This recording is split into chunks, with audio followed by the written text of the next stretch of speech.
নারায়ণ না, হ্যাঁ ফিক্স করতে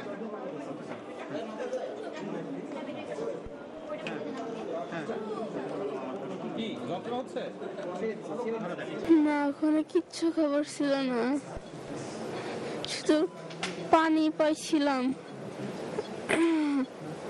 মানে আর কিছু না। অক্সিজেন ছিল, অক্সিজেন নিঃশ্বাস নিতে পারতেছি পানি কয়দিন পর্যন্ত হয় তারা? বেশি না,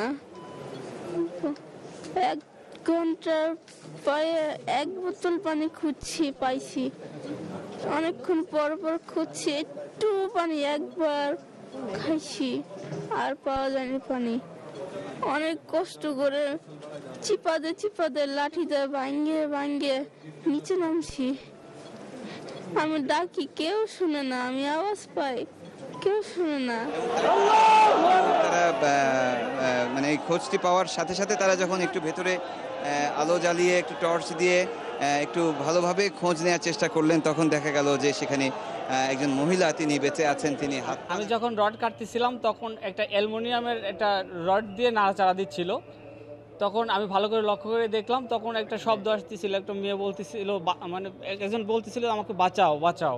তখন আমি আবার সেনাবাহিনী, ফায়ার ব্রিগেডিয়ার এনাদেরকে ডেকে বললাম, দেখেন তো এখানে জীবিত মানুষ আছে নাকি, কথা শোনা যাচ্ছে, আর এই যে রড একটা লড়তেছে। তখন ওনারা এসে দেখলো যে আসলে সত্য। তখন তারা দ্রুত সাথে সাথে তারা কাজ শুরু করে দিয়ে তাকে দ্রুত উদ্ধার করে নিয়ে মেডিকেলে এমার্জেন্সিভাবে নিয়ে গেল। মেয়েটার নাম রেশমা ছিল।